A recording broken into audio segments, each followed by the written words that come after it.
Jai Shri Krishna, elucidating text 11 of chapter 5, Narada's instructions on Srimad Bhagavatam of first canto creation of Srimad Bhagavatam, text 11. Tada Vagavi Sargo Jantagha Viplavo Yasmin Pratishlokam Baddha Vatyapi Namanya Nanatasya Yasho Ankitani Yata Shrunavanti Gayanti Grunanti Sadhavaha. On the other hand, that literature which is full of descriptions of the transcendental glories of the name, fame, forms, pastimes, etc. of the unlimited Supreme Lord is a different creation, full of transcendental words directed towards bringing about a revolution in the impious lives of this world's misdirected civilization. Such transcendental literatures, even though imperfectly composed, are heard, sung and accepted by purified men who are thoroughly honest. It is a qualification of the great thinkers to pick up the best even from the worst. It is said that the intelligent man should pick up nectar from a stalk of poison, should accept gold even from a filthy place, should accept a good and qualified wife even from an obscure family, and should accept a good lesson even from a man or from a teacher who comes from the untouchables. These are some of the ethical instructions for everyone in every place without exception. But a saint is far above the level of an ordinary man. He is always absorbed in glorifying the Supreme Lord, because by broadcasting the holy name and fame of the Supreme Lord, the polluted atmosphere of the world will change, and as a result of propagating the transcendental literatures like Srimad Bhagavatam, people will become sane in their transactions. While preparing this commentation on this particular stanza of Srimad Bhagavatam, we have a crisis before us. Our neighboring friend China has attacked the border of India with a militaristic spirit. We have practically no business in the political field, yet we see that previously there were both China and India, and they both lived peacefully for centuries without ill feeling. The reason is that they lived those days in an atmosphere of God consciousness, and every country over the surface of the world was God-fearing, pure-hearted and simple, and there was no question of political diplomacy. There is no cause of quarrel between the two countries, China and India, over land which is not very suitable for habitation, and certainly there is no cause for fighting on this issue. But due to the age of quarrel, Kali, which we have discussed, there is always a chance of quarrel on slight provocation. This is due not to the issue in question, but to the polluted atmosphere of this age. There is systematic propaganda by a section of people to stop glorification of the name and fame of the Supreme Lord. Therefore, there is a great need for disseminating the message of Srimad Bhagavatam all over the world.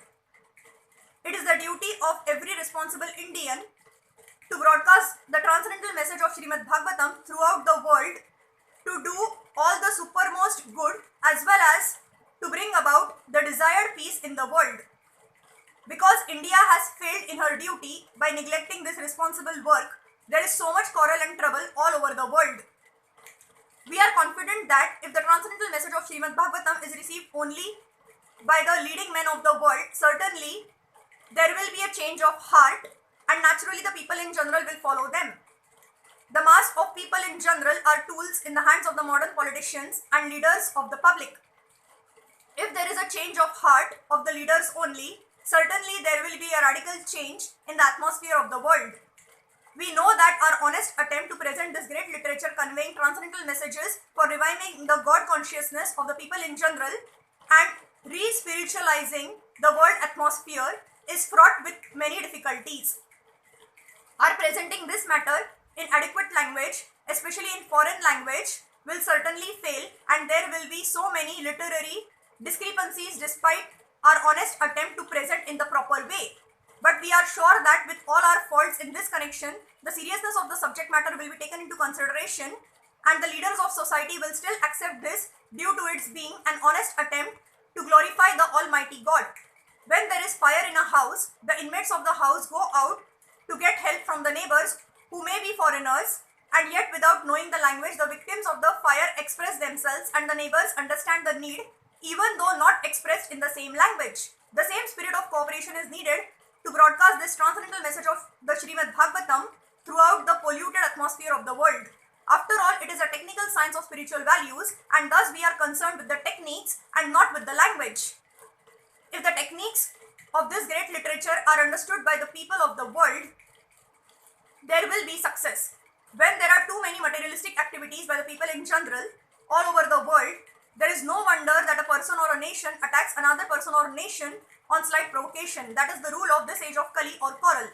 The atmosphere is already polluted with corruption of full description, and everyone knows it well. There are so many unwanted literatures full of materialistic ideas of sense gratification. In many countries, there are bodies appointed by the state to detect and censor obscure literature.